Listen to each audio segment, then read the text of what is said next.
Muy buenas tardes para todos, para todas y todes. Bienvenidos a esta presentación de este libro que se llama 5 historias de una inválida imprudente y un poema para no perder la dignidad, de María Lucrecia Gómez Boschetti. Este es el libro, ahí tenemos para mostrarlo. Bueno, desde la editorial, mi nombre es Laura Martín Sitch, estamos muy contentos de recibir en esta tarde a Lucrecia, a María Eugenia y a Camila, que van a ser también quienes nos van a estar acompañando en esta presentación. Queremos decirles también a quienes nos estén escuchando y viendo que a través del Facebook van a poder preguntar o dejar sus comentarios a medida que avance la presentación. Y bueno, queremos agradecerle a Lucrecia por su presencia a través de esta virtualidad, por haber confiado también en nosotros para este libro, y también agradecer a quien fue puente de esto, que si bien no está acá, pero seguramente estará escuchando, que es Alfonsina Angelino, la Pupi, que fue quien nos puso en contacto con Lucrecia, para que este libro tomara hoy esta materialidad, de esta forma, porque también ya seguramente contarán las chicas en algún momento que esto viene desde un tiempo atrás, está en otros formatos también, y próximamente también estará en ebook, ¿sí? Así que yo voy a hacer una breve presentación de quienes nos acompañan hoy y después vamos a escucharlas a las chicas, contar un poco de qué viene este libro. Bueno, como les dije, la autora del libro es María Lucrecia Gómez Boschetti, quien se define como autora e ilustradora cordobesa. Van a estar presentando Camila Arbuet Osuna, que es doctora en Ciencias Sociales, docente de Teoría Política en la Universidad Autónoma de Entre Ríos y de Historia Europea en la Universidad Nacional de Entre Ríos.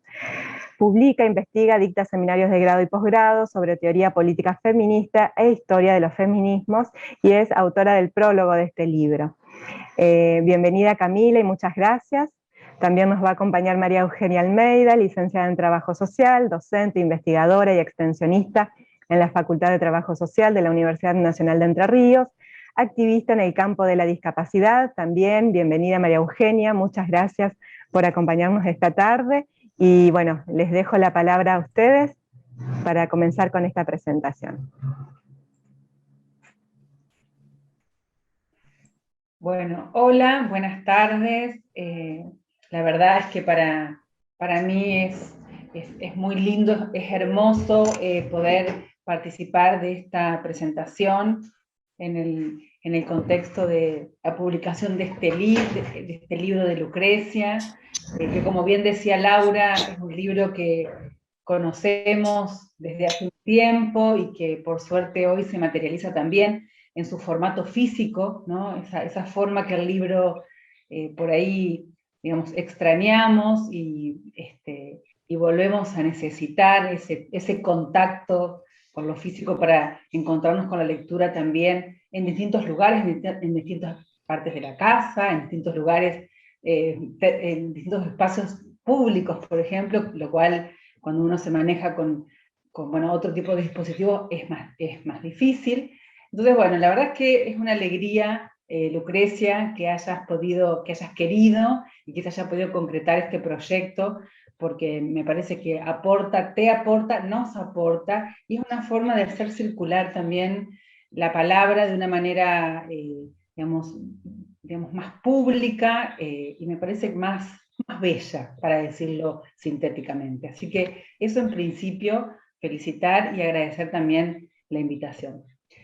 Lo segundo que me gustaría decir es que, bueno, yo estoy aquí, pero yo soy parte de un equipo, de un programa de extensión, investigación y docencia de la Facultad de Trabajo Social, bueno, que hace muchos años venimos trabajando y militando en la temática de discapacidad, y es en ese marco en el cual nos encontramos con Lucrecia, ¿no?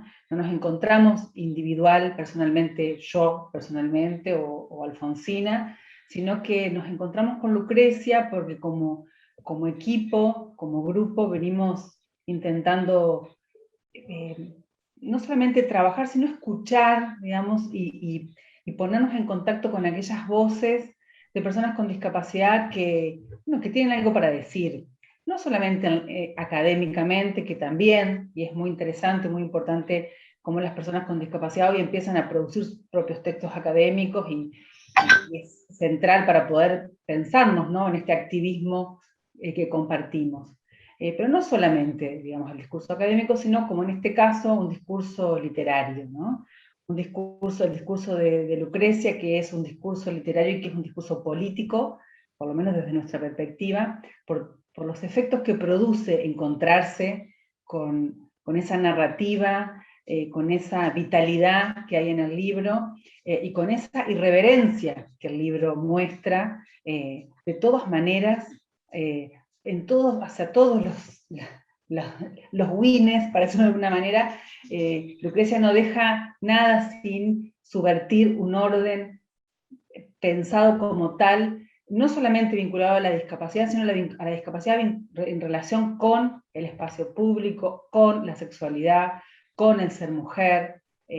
Digamos, Lucrecia nos empuja a mirar un mundo con sus propios ojos, y la politicidad que esto asume, la verdad que es transformadora, ¿sí? Para mí el libro de la Lucre es revolucionario en ese punto. Revoluciona los cuerpos, revoluciona lo que pensamos, digamos, abre unas puertas que son absolutamente indispensables que se abran, sobre todo a las visiones más hegemonizadas respecto de ser mujer, de ser usuaria de silla de ruedas, de ser persona con discapacidad, de ser escritora. Con todo ello se involucra Lucrecia en su libro. También quería contarles que hay como una paradoja en cómo nos fuimos conectando con Lucrecia, porque nosotros la conocimos como youtuber, la verdad que es así. Nos encontramos con ella a partir, en esa búsqueda de encontrar voces narrativas que nos permitan también acercar, en el contexto académico de la formación, es verdad, también en ese punto, esas voces disruptivas respecto de la temática, y nos encontramos con ella como youtuber, ¿sí? Ella, junto con Rosario, tenían una iniciativa, no sé si sigue, pero una iniciativa de hacer videos en YouTube, de volverse youtubers, lo dicen de esa manera, que se llamaba Otra Norma, o se llama Otra Norma, y bueno, así la conocimos en esa clave, ¿no? Pero la conocimos en 2000, creo que en 2018, ¿sí? O a principios de 2019 A la conocimos. principios, sí, 2019 me parece. A principios de 2019, cuando ahora nos conocemos por YouTube, por Zoom, por Facebook, mucho más, es mucho más habitual, ¿no? La pandemia nos empujó a eso. Bueno, pero con ella nos conocimos por YouTube cuando no había pandemia, ¿sí? Y también, por suerte, cuando no había pandemia, además de conocerla por YouTube, nos mensajeamos y después nos conocimos físicamente. Fuimos a la casa. Con Alfonsina fuimos irreverentemente también a la casa, le golpeamos la puerta y ella nos atendió. Y bueno, ahí empezó. Bueno, yo la invité también, no es que cayeron. Sí, vos nos invitaste, pero bueno, fuimos ahí, estábamos en Córdoba justo. Sí, nos invitaste, por supuesto, nos dejaste pasar y nos pusimos a conversar de muchas cosas, pero no hablamos del libro. ¿Te acordás, Lucre? Hablamos de su visión respecto de la discapacidad, de esa irreverencia que nosotros veíamos en los videos de YouTube. Y finalmente, a lo último, cuando nos estábamos por ir, ella dice, y además escribe un libro, ¿sí? Y lo tengo en PDF. Nosotros le preguntamos si era accesible, ella nos dijo, la verdad que no sé, pero se los voy a pasar, a ver. Bueno, y ahí, digamos, empieza esta historia que siempre empieza antes de que la empecemos a contar, digamos, empezó antes, en relación al libro, ¿no? Que es lo que nos convoca hoy. Así nos fuimos poniendo en contacto desde el equipo del proyecto con esa producción de Lucrecia, y después, bueno, un poco la que ya se sabe, digamos, fuimos haciendo los contactos con la Endija, nos animamos también a hacer una experiencia que todavía no sabemos si va a salir o no más público, pero un proto-audiolibro, porque nos dividimos el libro y lo leímos entre todos, y eso también implicó, digamos, ponerle unas voces a esas personas que están dentro del libro, y eso nos conmovió intensamente, la verdad, Lucre.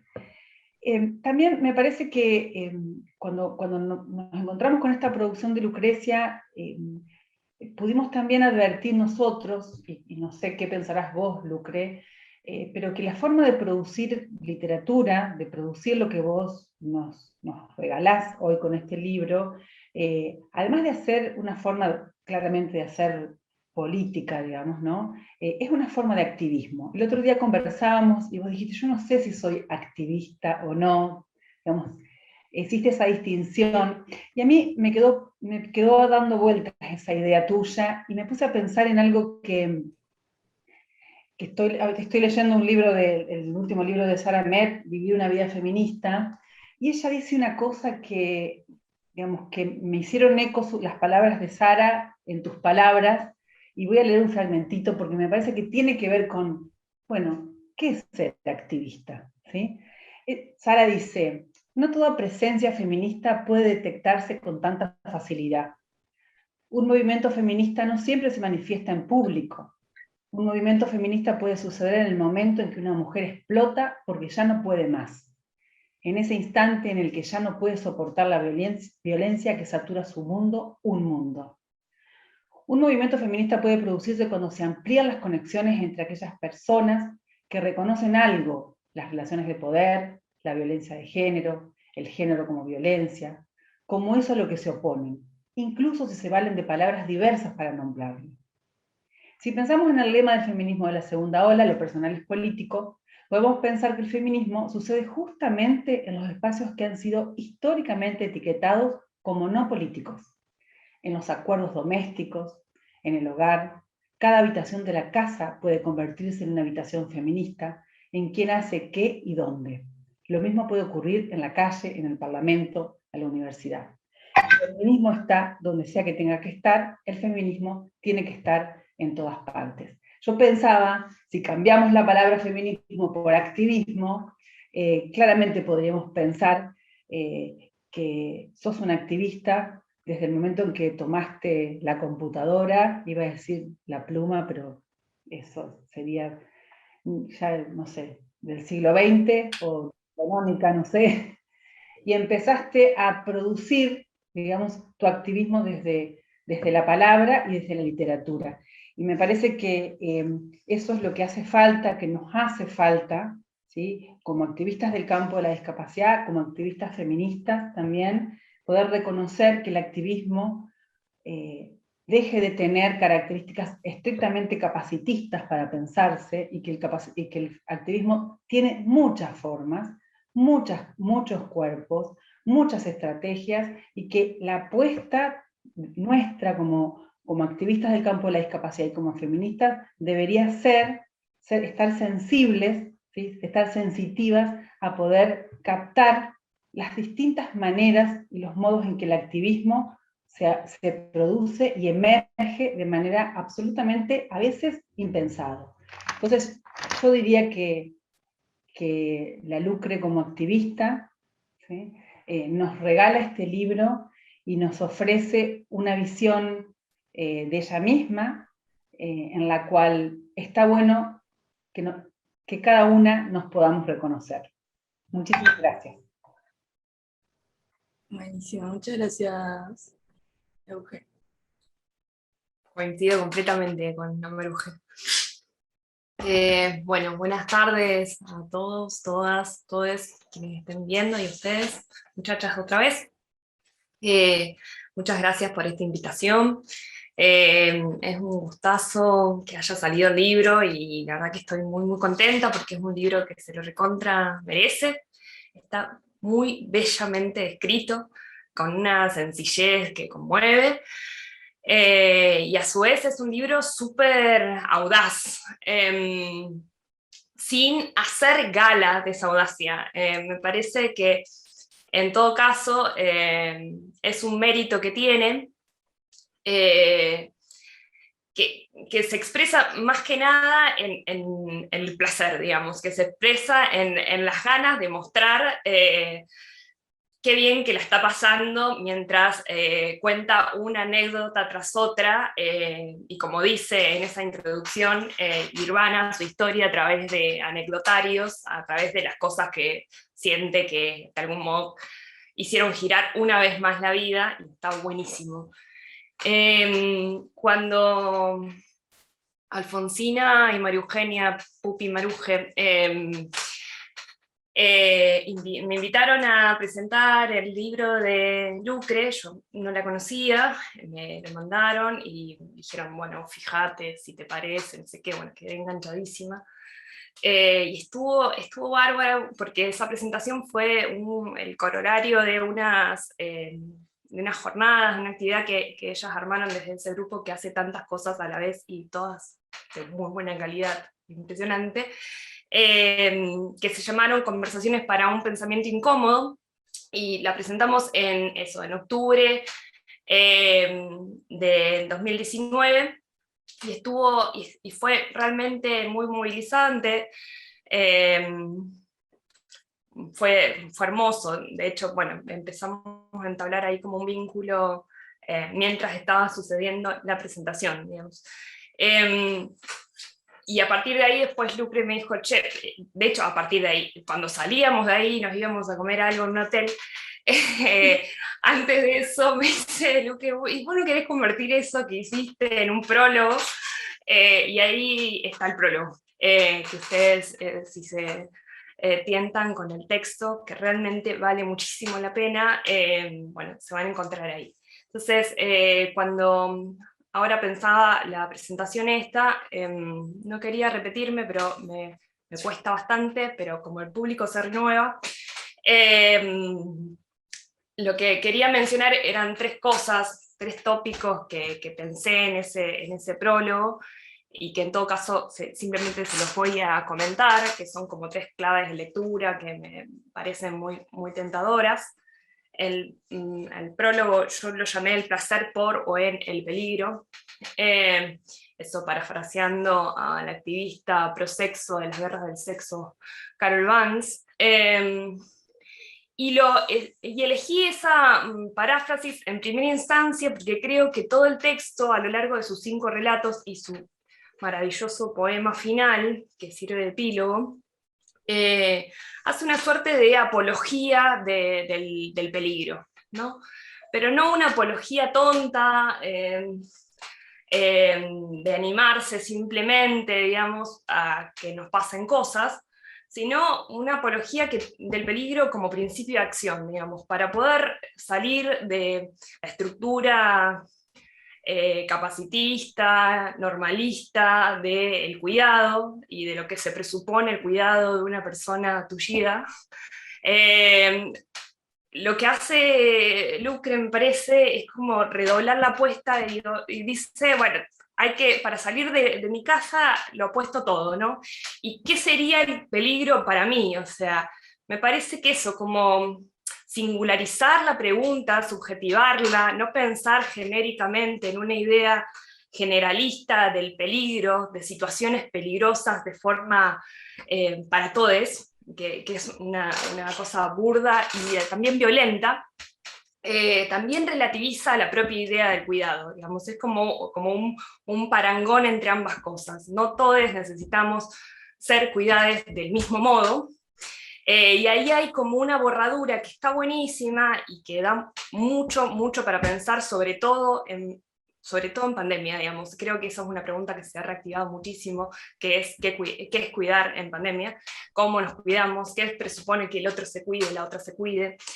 Y que en el texto de Lucre está vitalmente como centrada en torno a el deseo de exponerse a ciertas situaciones, de encontrar ciertas alianzas con extraños, de girar, de poder acceder sin saber si le va a llegar la batería, si le va a agarrar la lluvia, la noche, etcétera, etcétera, si el baño va a estar o no a disposición en sus condiciones para que ella lo pueda usar. Entonces, me parece que todas esas situaciones le borran a la idea de cuidado esa pretensión de un cuidado que sea limpio, que sea salubre, que sea correcto, ¿no?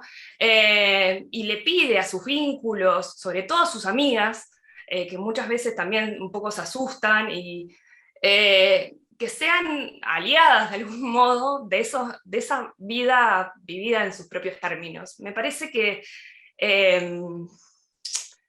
que en un momento donde realmente el discurso de los cuidados ha ganado, por suerte, muchísima visibilidad, también la normativa sobre ese cuidado ha ganado y se ha consolidado con un lugar peligroso. Me parece que movilizar esa pregunta de cómo queremos ser cuidados y quiénes podemos cuidar y cómo, está buenísimo, y el libro lo habilita de una forma súper vital. Lo segundo que aparece todo el tiempo, que también es una pregunta teórico-política súper intensa, es el desarme de la apuesta hacia la autonomía, ¿no? Claramente Lucre se corre de la idea de ser autónomo es ser propietario absoluto de mis movimientos, ser soberano de mí mismo, conquistar tal y cual tipo de independencia en términos heteronormados, en términos capacitistas, ¿no? O sea, todo lo que maliciosamente, pero también muy agudamente, el grupo de discapacidad llama pornografía inspiracional, que a mí me parece un rótulo precioso, que es cómo ese discurso meritocrático también pregna, bueno, todos los cuerpos, no solo los normalitos, digamos, cómo nos lleva. Y entonces me parece que ella corre esa apuesta de ser dueña de sí, a la posibilidad, por ejemplo, de perderse, de abandonar las certezas, de ser objeto de deseo, que nuevamente nos lleva a las preguntas sobre la objetualización de los cuerpos, ¿no? Y por qué siempre eso sería malo, necesariamente, que está buenísima y que claramente es una de las largas reivindicaciones del activismo prosexo, que me parece maravillosa todavía, a la posibilidad de vincularse con desconocidos nuevamente, que aparece muy intensamente a lo largo de los relatos. Y cómo todos esos intentos muchas veces terminan en el fracaso, digamos. Y hay, por eso ese poema, Para perder la dignidad, me parece maravilloso, porque hace también eso, como una estética del fracaso, de verse en sentimientos que uno reconoce, la ira, la vergüenza o la frustración, y no necesariamente pensar que los va a convertir en sentimientos productivos para nada, sino que convive con ellos y de algún modo activa desde ellos, digamos, ¿no? Y sobrevive desde ellos. Me parece que eso está bárbaro. Y finalmente, lo que recogí en ese prólogo es algo que también aparece varias veces en esos 5 relatos, que es la cuestión de los supuestos lugares y personas seguras, ¿no? Que ella lo subvierte completamente, lo revoluciona, como decía Maruje. Nuevamente, la seguridad, dada que la vida está vivida en los propios términos, puede ser en manos de un sugar daddy, acompañada de los borrachos de la esquina, con colectiveros que te hacen una gauchada y te levantan a pesar de que el colectivo no sé qué, por más que tengan gestos completamente tutelares y machistas, de la mano de trabajadoras sexuales en los puentes oscuros, en plazas. Bueno, eso me parece maravilloso, digamos, o sea, qué es seguro para mí y qué tipo de seguridad quiero y a dónde me encuentro en esa seguridad, me parece que destroza justamente la idea fascista de seguridad que tanto nos sigue costando hacia afuera y hacia adentro de los feminismos también. Entonces me parecía que eso también era súper potente del texto. Después, bueno, yo creo que sería más o menos eso. Tenía como eso, unas preguntas para dejarle a Lucre, que eso, bueno, la vida siguió por más que no nos viéramos, y entonces Lucre se casó, por ejemplo. Estoy tan lejos de mi vida, estoy tan lejos de esa vida de libertinaje, pero bueno, igual puedo hablar del tema, pero Parece muy bien. han cambiado bastante las cosas. Me quedaba un poco pensando, antes de arrancar un poco las preguntas, y capaz que alguna tenga que ver con esto, pero al releer el libro en este contexto, para que ustedes sepan, yo el libro lo escribí hace 4 años, ya esto fue hace 4 años. Entonces ha pasado agua abajo ese puente, y, y pensaba como en este tire y afloje entre los espacios seguros y los espacios teóricamente peligrosos, y cómo qué coincidencia que lo peligroso sea lo que está afuera y que lo seguro sea todo lo que es estar encerrada, lo que es tener muy en claro cuál va a ser el resultado, ¿no?, de cierta causalidad y demás. Pensaba que, y no niego ni afirmo que esto ya salió en terapia, pero bueno, pensaba cómo esta cosa de estar como arrojada al mundo, que aparece mucho en el libro, era como, para mí, y lo digo esto como habiéndome movido un poco de ese lugar hoy en día, esa forma como de relacionarme con el afuera, como relacionarme con hasta con el universo, diría yo, en esa apuesta y en ese juego constante que es no tener dominio sobre tu corporalidad, digamos, que es una cosa que a mí cuando empecé a usar la silla y cuando perdí el control absolutamente sobre mi anatomía y sobre mi autonomía, era algo que me atormentaba, verdaderamente me atormentaba. Y de hecho estaba un poco en el libro, esto de ese juego azaroso en el que se convirtió el no saber cuándo mi cuerpo iba a responder de una forma y cuándo mi cuerpo iba a responder de otra, ¿no? Entonces, para mí, eh, ese asunto de encontrar seguridad en cualquier cosa que suponiese autonomía, es algo que, qué sé yo, para las personas que se dedican a los cuidados o que tienen algún, qué sé yo, algún afecto, algún pariente en una situación de discapacidad o lo que sea, similar, es algo re incomprensible, es como, pero no entiendo, como, ¿por qué vas a salir? ¿Por qué vas a hacer esto? ¿Cuál es la necesidad? ¿Qué necesidad tenés de hacer eso? ¿No? Como aparece un montón eso. A mí, en mi experiencia personal, me apareció mucho eso. Como, ay, ¿qué necesidad tenés de salir, de hacer esto otro? Cuando te podrían ir a visitar, tipo, cuando podrían ir a tu casa y qué sé yo, siendo algo como más cómodo. Y, y nada, y mi necesidad pasaba por otro lado, pasaba por ese afuera, por ese control en el descontrol, ¿no? Como a ese control, yo muchas veces prefería que me pase algo eh, estando sola, estando con alguien de mi entorno de cuidadores, por así decirlo, porque para mí era como, bueno, lo único que yo necesito es ir a la Lisi, que es como yo digo a mi silla, lo único que necesito a la Lisi y necesito una ciudad como Buenos Aires, y es lo único que yo necesito. Cualquier cosa que suceda, como que nosotras tres los manejamos, digamos. Porque para mí Buenos Aires siempre fue femenina, siempre. Entonces, qué sé yo, hoy en día, que hay cosas que han cambiado, nunca cambié como mi deseo de autonomía, porque creo que eso es algo en el momento en el que me encontré con eso, como que es algo que jamás podría dejar, y jamás como podría darle la espalda a una cosa que me permitió como construir mi identidad lisiada en esa marginalidad, digamos, como entre el cuerpo enfermo y todas esas minorías que yo conocí al entregarme a la oscuridad de las ciudades.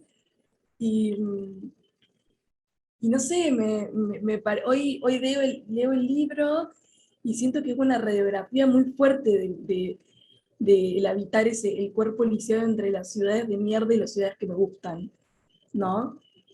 Eh, Entender como acorde a Buenos Aires como dos personajes fundamentales en la construcción de esa identidad, muy, muy importantes.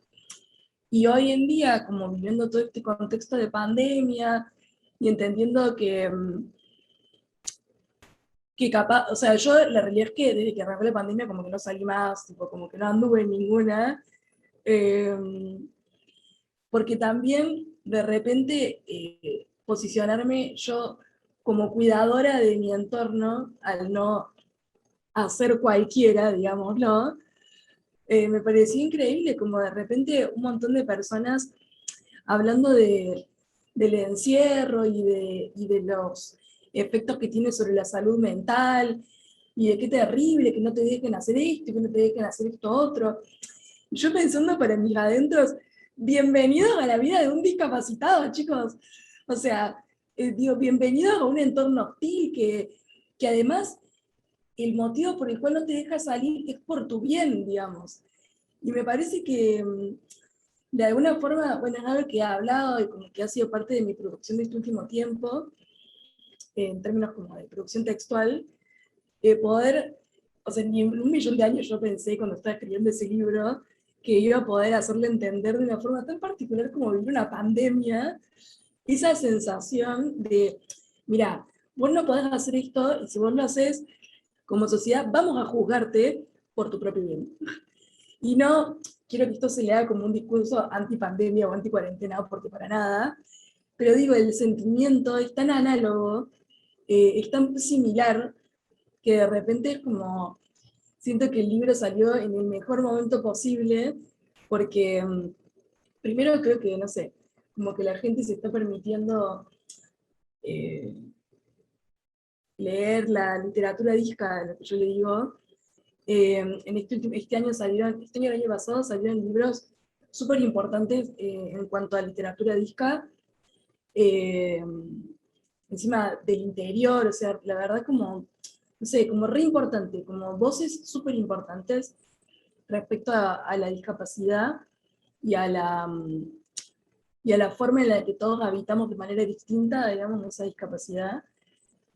Y, y nada, eso, pienso que todo lo que contaba Euge recién, Cami, todo el proceso que nos llevó a finalmente poder publicarlo a través de Lau y bueno, de la Indija, que tema aparte, gente muy del bien, con mucha paciencia, me han bancado en todas, la verdad. Saludo para todos ellos. Pero bueno, poder ver todo ese proceso y de repente verlo eso, como en formato físico y qué sé yo, personas que lo van leyendo y me van como dando, no sé, no su opinión, pero como su experiencia del libro también leyéndolo, digo, como qué importante, ¿no? Y no lo digo solamente por mi libro, sino por, bueno, muchos otros tipos de producción textual en el marco del activismo disca, me parece re importante, súper importante. Así que, nada, gracias chicas por estar, por ser parte de todo esto de los albores. Y, y bueno, ya me puedes preguntar cosas. Ya terminé de hablar, contame, ¿qué crees que diga?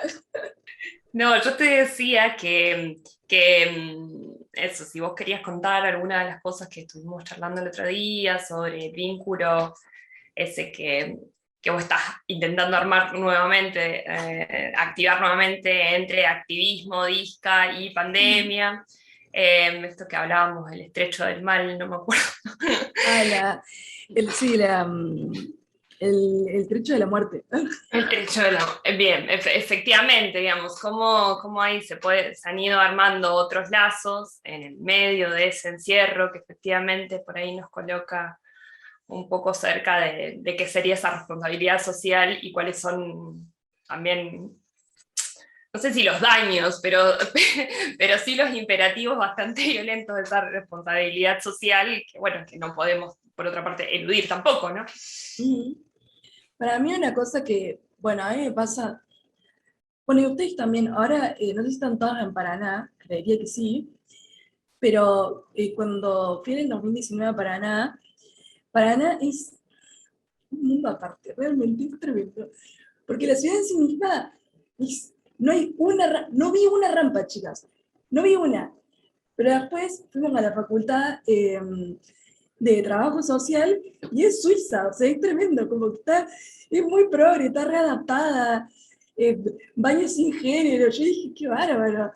Y el contraste, ¿no?, entre espacios como un espacio académico, pero no solo académico, un espacio como en el que de acceso, o sea, una hermosura total, en contraposición a una ciudad que es tremenda. O sea, me acuerdo que, para la gente que no sabe, yo me fui a quedar en un hotel, que era un hotel bastante cheto, vamos a decirlo todo, es bastante cheto. Pero el principal motivo por el cual me quedé en el hotel cheto es porque no había otro que fuera accesible. No había otro. Y eso me pareció una locura. Digo, hace poquito saqué hace unos 3 meses, ponerle 4 meses, un poco menos, 3 meses era. Saqué una nota en una revista que se llama Dos Latinas, que está re buena, una revista de selectivismo, bueno, divina, de unas chicas de Colombia, en el que escribí un ensayo que se llama La ciudad me excluye, por eso soy tan puta, que básicamente como que hablaba de esto del condicionamiento de la ciudad, ¿no? De lo urgente que es la accesibilidad. Y entre esa urgencia de decir, bueno, de repente tengo que hacer una cosa, tengo que hacer otra, estoy obligada a salir, hay una contraparte, que es la de la adentro, que eventualmente se vuelve la más cómoda, digamos. O sea, eventualmente eh, uno está como arrojado a esa especie de comodidad. Y para mí, cuando era un poco más chica, cuando era una soltera, y salía y tenía cita y qué sé yo, eh, era muy difícil ir a bares, porque Córdoba es muy similar a Paraná en ese sentido. Es poco accesible y es poco consistente con los lugares donde hay accesibilidad. Entonces, de repente, es muy común que en Córdoba obtengas una manzana que tiene una sola rampa. ¿Para qué me hacer una manzana en una sola rampa? O sea, voy a tener que subir y bajar en el mismo lugar, no me sirve para desplazarme longitudinalmente, digamos. Eh, y bueno, los lugares en los que, qué sé yo, hay bares y cosas así, hay muy poca rampa. Entonces, para mí, el lugar de comodidad y el condicionante de mi sexualidad y en mis relaciones sexoafectivas y demás, era que toda esta zona de bares era súper difícil de acceder. Entonces yo terminé invitando a la gente a mi casa, y bueno, una cosa llevaba a la otra, y qué sé yo. pasaba lo que tenía que pasar, ¿entendés?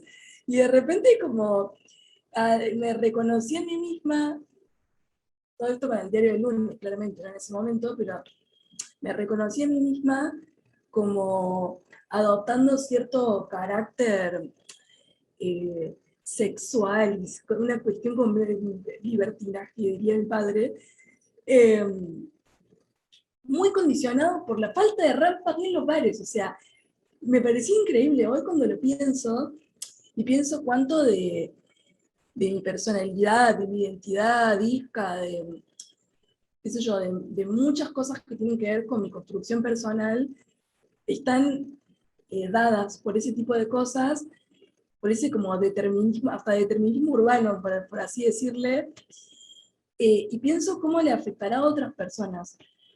Porque en mi caso, eh, la irreverencia, lo que me gusta decirle como la caradurez, es una parte fundamental para ser fiel a mí misma.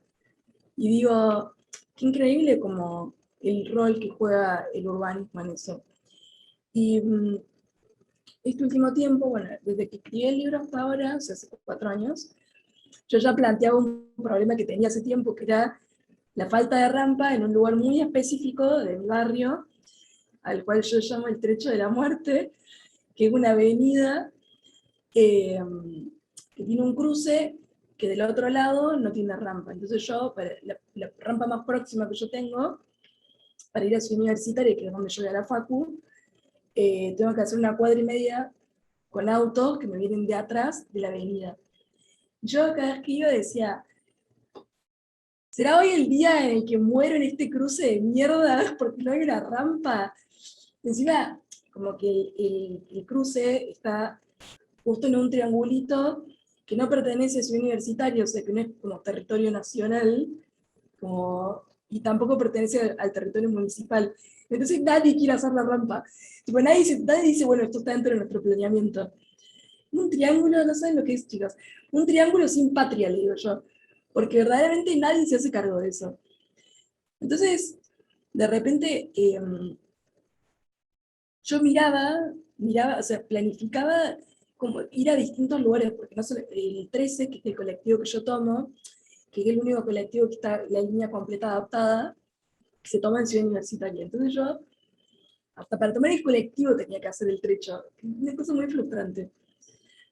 Nada, y pensaba como, en el ensayo este que escribía, en el que pensaba mucho en lo del trecho y en lo de los mares y qué sé yo, como de repente ese triángulo sin patria es de mi pequeño país de discapacitados, ¿no?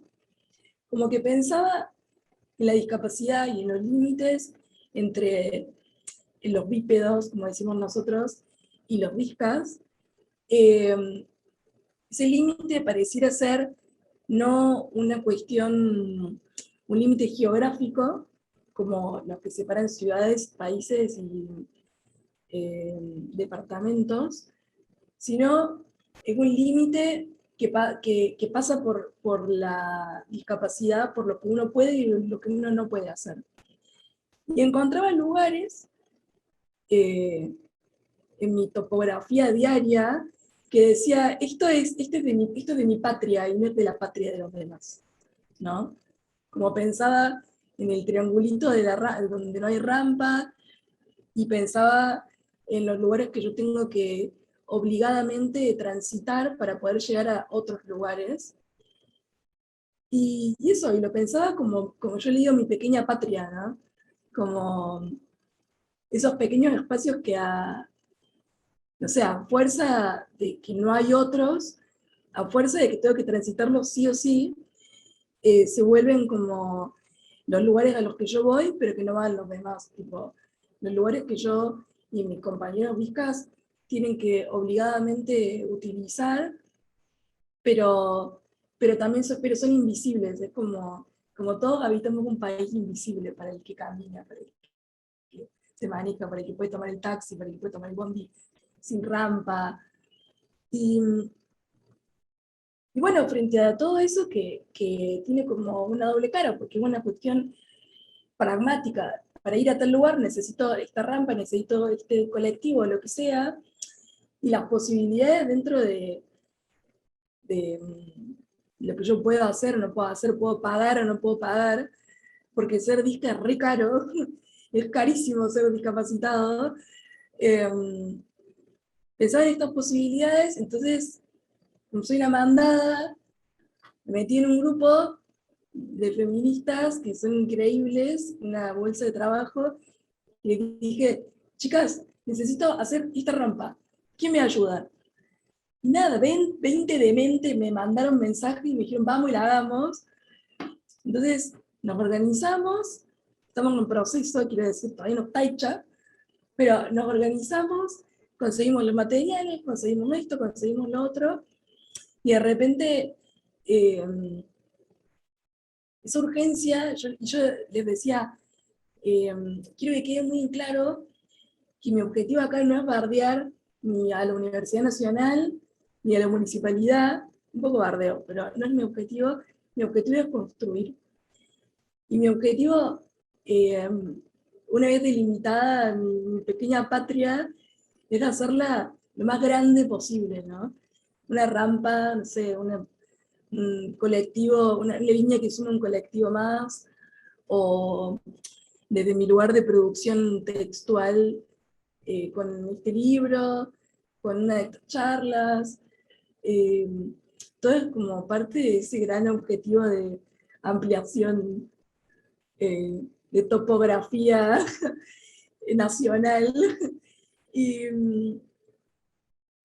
no sé, yo un poco hablamos con lo que decía Euge hace un ratito, respecto a cómo yo me cuestiono mi activismo, si para mí es activismo, no es activismo lo que hago.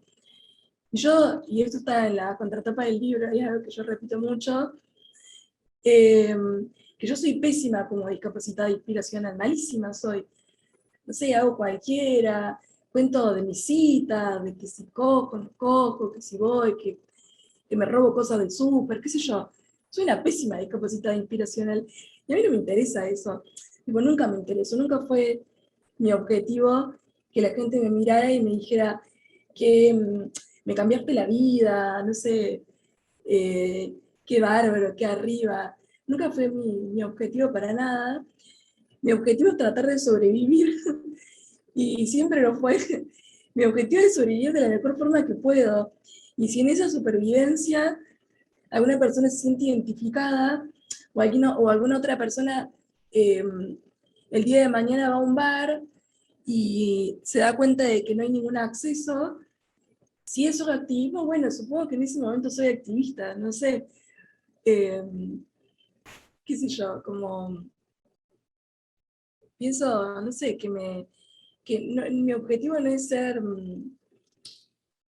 inspiración de nadie, ni como yo digo, ser el Mesías de los inválidos, sino mi objetivo es vivir de la mejor forma posible e invitar a otras personas a que vean mm, la consecuencia o el producto de evitar la disidencia en estos espacios, ¿no? Y poder correr la idea de discapacidad, del padecimiento, y que sea una beta más de la diversidad, de ese espectro enorme que en este último tiempo, a través de la literatura trans, de la literatura no binaria, de la literatura lesbiana, de la literatura eh, marica, que pueda ser una disidencia más, digo, que se pueda entender desde ese lugar, corrernos del lugar paternalista y de padecimiento, de enfermedad, y entenderla desde ese lugar. Yo, si eso sucede por un microsegundo, y si ese es mi microsegundo de activismo, pues entonces en ese momento lo soy.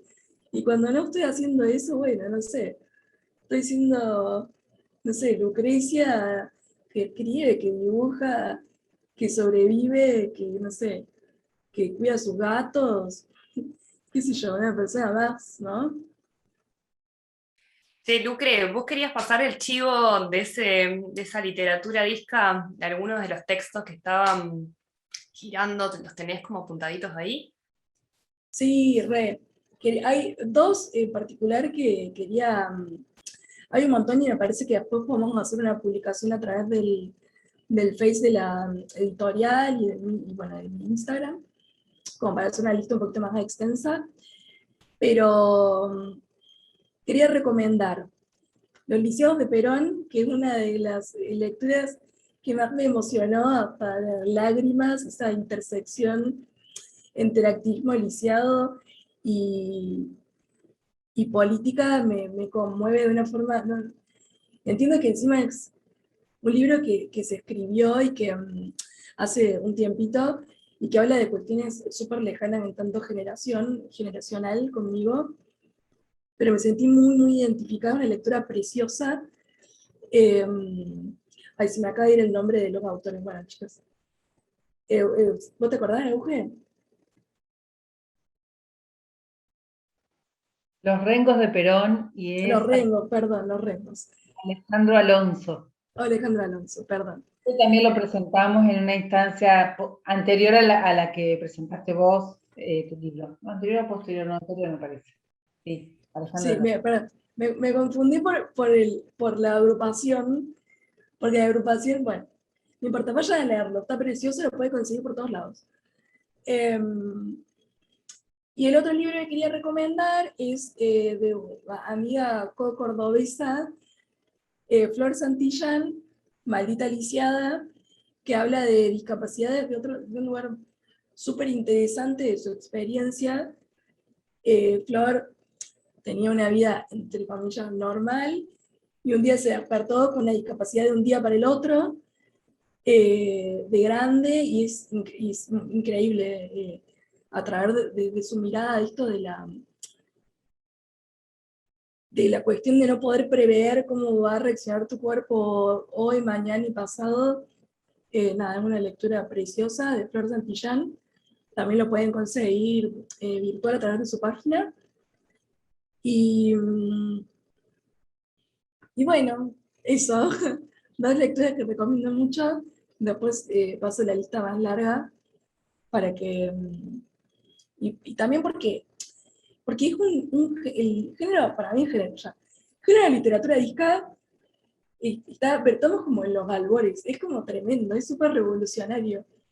Me recuerda cuando fue toda la lucha por la despenalización del aborto, y que uno sentía que estaba viviendo un momento como súper único y súper revolucionario, con voces como por todos lados, y sentirse parte de eso. Para mí me está pasando lo mismo con esta gente, amigos, conocidos, que van sacando encima de una forma de autogestiva, ¿no? Como chiquita pero muy poderosa. Entonces, nada, me encanta.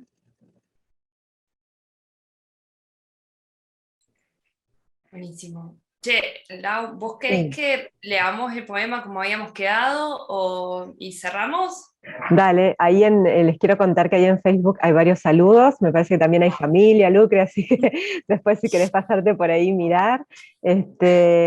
Ahí quiero leer un comentario de Alfonsina que dejó, que dice que, bueno, este texto, como los demás textos a los que refiere Lucre, literatura disca, deberían ser de lectura obligatoria para profesionales. Necesitamos abandonar definitivamente de la prerrogativa de definir y hablar por otros, por les disca. Este libro es clave para entender la autonomía en términos no capacitistas. Genia total, Lucre. Así que bueno, ahí también te mandan saludos gente de Córdoba y demás. ¿Mm? Si querés, Camila, cerramos con el poema. Sí, es lo que había pedido Lucre y bueno, no es que lea muy maravillosamente. Ya aclaré esto, estoy mal. Vos ya estás condenada a participar en todas mis producciones, yo ya te lo dije. Vos me diste la mano y te agarré el codo, el hombro. No, Agarra tranquila. Bien, este poema es el con el que cierra el texto, a modo de epílogo ya habíamos dicho, y dice así. Me desperté todos los días pensando en cómo me iba a traicionar mi cuerpo hoy. Me desperté todos los días anticipando la inminente pérdida de la dignidad. Perdí la dignidad cuando me vieron cortar la carne con la mano hecha un puño. Perdí la dignidad cuando no alcancé la góndola de los tampones. Perdí la dignidad cuando en el hospital me pusieron un pañal. Perdí la dignidad cuando intenté esconderlo. Perdí la dignidad cuando me di cuenta de que era inescondible. Perdí la dignidad cuando mi cuerpo dejó de hacer lo que yo quería. Perdí la dignidad cuando mis rodillas decidieron jugar ese juego perverso de tirarme al piso. Perdí la dignidad cuando tuve que mentir porque no quería admitir mi propia debilidad. Perdí la dignidad tantas veces, perdí la dignidad 100, no 1000, no, 1.000.000 de ocasiones. Perdí la dignidad cuando mis muslos se empezaron a engrosar y cuando mis tobillos comenzaron a afinarse. Perdí la dignidad cuando mi escoliosis ya no me permitió sentarme derecha. Perdí la dignidad cuando mi panza se empezó a deformar. Perdí la dignidad frente a los ojos de un amante que me vio sentada y desnuda. Perdí la dignidad, seguí perdiendo la dignidad, incluso cuando sentí que no tenía ya nada más que perder. Me enojé, me castigué, me clavé cosas en el lombote de la espalda y me pellizqué los muslos que sobresalían de mi asiento. Me senté sobre mis manos inquietas, cerradas como garras para dejar de mostrarlas, para que nadie las vea. No importó qué hiciera, seguí perdiendo la dignidad. La perdí como una gotera constante, como una filtración irreparable, como un caño pinchado y oxidado que no sabe qué hacer más que perder líquido. Perdí la dignidad que atesoraba como una joya rarísima. La perdí como si la hubiera dejado en la puerta de mi casa para que cualquiera la tome. Perdí la dignidad todos los días. Desarrollé estrategias, escribí planes y recé oraciones. No importó, al final del día perdí la dignidad de todos modos. No importó qué hiciera, no importó cuánto planeara, no importó cuánto rezara. A ningún Dios le importó mi pérdida constante, mi fallecimiento diario, mi derrota inexorable. Mi completa y absoluta inutilidad frente a una dignidad que se rehúsa a quedarse conmigo. Perdí la dignidad hasta el cansancio, hasta el agotamiento extremo, hasta el aburrimiento de la profecía autocumplida, hasta la aceptación de que perder la dignidad ya estaba en mi ADN. Un día estaba perdiendo la dignidad cuando me di cuenta de algo, me pegó en la cara como un cachetazo. Cada vez que la perdí, me construí una nueva con el fin de volver a perderla el día siguiente. Me di cuenta de que construir una nueva me era igual de fácil que perderla. Me construí una dignidad nueva para desnudarme al frente de un extraño. Me construí una dignidad nueva para admitir que casi me meo en el Urquiza. Me construí una dignidad nueva para subir una foto en bolas a Instagram. Me construí una dignidad nueva para pedirle a un desconocido en el súper ayuda, disculpen, me comí ayuda. Me construí una dignidad nueva para revolotear mis manos cerradas en un video de YouTube. Me construí una dignidad nueva cuando junté todos los pedacitos que había perdido y finalmente acepté la disidencia de mi propio cuerpo. Me construí 1000 dignidades nuevas para sacrificarlas en la plaza pública, que es mi día a día. Y perdí y recuperé mi dignidad tantas veces que hoy, en este instante en el que escribo y leo, ya no sé si la tengo o si sigue perdida. Perdí la dignidad y la voy a seguir perdiendo porque ya no me importa. Perdí la dignidad y la voy a seguir perdiendo porque descubrí que nunca existió resiliencia sin derrota diaria. Es absolutamente bellísimo. Elizabeth Bishop te ama. Bueno, Hermoso. Muchas hermoso, gracias. precioso. Te voy a Precioso. obligar a seguir leyéndolo. ¿Me escuchaste? Practica, anda practicando.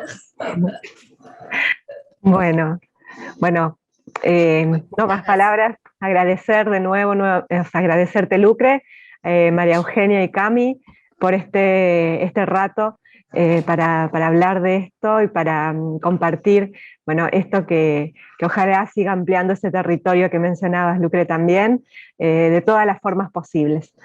Así que bueno, queremos también decirle a la gente que está escuchando y viendo que después va a quedar en el YouTube de la editorial la presentación, si no la pudieron ver hoy, si la quieren volver a escuchar, no hay problema, va a estar ahí colgada. Bueno, muchísimas gracias a todos por habernos acompañado hoy. Chicas, nuevamente, un placer escucharlas y nos estamos encontrando en cualquier momento. Bárbaro. Gracias. Gracias a ustedes. Gracias. Nos vemos. Chau, chau. ¿Está? ¿Estamos? No, Ay, no. a ver. Ahí está, ahora sí. Ahí está. No, que me parecía como que decía que ya no estábamos más en vivo. ¿Cómo? Lo está grabando todavía. Ah, bueno. Fuera de Sí. No, ¿qué ¿De tal? dónde es Camila Argueta? Preguntando. ¿De dónde sos, Camila? Para que no te escuche. Para. ¿Qué cosa? ¿De dónde sos? ¿De acá de Paraná? Sí, sí, sí. Vos Eso. debés conocer a mi tía. ¿Y qué sos de Necha, nieta? Nieta, por supuesto. El momento. Soy igual, pero igual, ¿eh? Ah, qué bueno. Qué maravilla. Bueno, chicas. Bueno, salió todo re bien, excepto el momento en el que recomendé una lectura que me olvidé el autor y que encima le mal el título. No importa. No importa. Pasa que vos te confundís por el movimiento del Liceo Por el Federico. movimiento, claro, es que, ay, que siempre me lo confundo. Pero bueno, más o menos. Alejandro le puso los rengos que está bajito. Yo le prometo a chica que cuando lo vaya a presentar de vuelta para Ana, voy a saberme bien el título. Dale, bárbaro. Bueno, Qué bueno qué lindo, que- gracias. Es Gracias, que vos chicas. tenés esa lista de otras eso te iba a producciones, decir. creo que Sí. está bueno también para ofrecer, además de para leer, por supuesto. Pero me Ujú. parece que está bueno. Ay, sí, que le Y por está. ahí te- La anoté y en un momento viste que empecé como así porque hoy no la encontraba, o sea, la anoté en un drive. Eso por no anotarla en un papel. Por hacerme la centeña y anotando todo. Ah, Y después dije, bueno, no, me estoy quedando muy mal. Voy a poner la copia y no me acuerdo. Pero por ahí podés pasarla, después la compartimos, así la vamos Sí, socializando. re. Y después también me quedé pensando que yo puse como libros nomás, pero me hablaron un par de chicas que tienen tipo blogs, onda, también de discapacidad y de su experiencia y qué sé yo, podríamos ponerlo también, aunque no sean libros. bárbaro, sí, sí, Como sí, que Sí. re. contra. Che, bueno, Bueno, re lindo salió. Sí. Yo encima no puedo ver quién estaba en el vivo. Ah, no. No, no. no, Tenés que conformarte con nosotros nomás, Lucas. ajá. No, pero yo mandé a mi marido que está en la otra habitación y dije, ¿vos te conectás Y empezás para a que haya otro? Y empezamos a compartir. Mi suegro, mi suegra. Yo creo que hay ahí, sí, familia que te estaba alentando en uno de los comentarios, ahora lo perdí, pero después si querés miralo, están ahí Dale. todos. Bueno, chiquis. Bueno, chicas, Nos No, vemos. buen fin de. bueno, que pasen Igualmente. bien. Y buen fin de. Muchas Estamos gracias. en contacto todas y con Lucre después también vamos a seguir con el audiolibro a ver cómo sale eso. Ay, sí. Ay, tendríamos que haber hablado más de eso. Como que me quedé pensando, voy a decir esto cuando me toque hablar, y me olvidé. Bueno, no importa, pero ya vamos a seguir. Y Me parece muy bien. pasá el cronograma de las presentaciones que tenés después, Dale. así también las compartimos. Dale, estaba esperando que confirmáramos lo de Paraná, pero bueno, creo que va a pasar un tiempito hasta que confirmemos Con la eso, así que municipalidad, así que es así como paciencia. así. Así que bueno, Aparte, más o menos sabemos cuándo va a ser. ¿Saben a dónde se hace eso? ¿Tipo, si es un en, lugar accesible? en la Escuela del Centenario. ¿Será accesible? Bueno, Paraná no es lo más, ya sabes. No, que no, tiene una no, escalinata enorme, claro, ¿no? pero no se ingresa por ahí, por Alameda, se ingresa por los costados. En los costados sí es con rampa. Bueno, chicas, capaz que esta vuelta se logre cumplir el proyecto Surubí. Ay, sí, Y me Lu. puedo traer mi surubí. La otra vez cuando vino de Lucre se trajo una conservadora porque se quería llevar un Ay, surubí. no. No lo logramos, no lo logramos. Pero este año lo voy a lograr, me voy a llevar el surubí. Ay, qué bárbaro. Bueno, chicos. Bueno, chicas, nos estamos viendo. Un poco el río, Nos vemos. ¿Cómo, Euge? que se está secando un poco el río, así que no sé si va a haber surubí. Bueno, Bueno, buen fin nos de vemos. chicas. Chao, chao. Nos Gracias a encontramos. todas.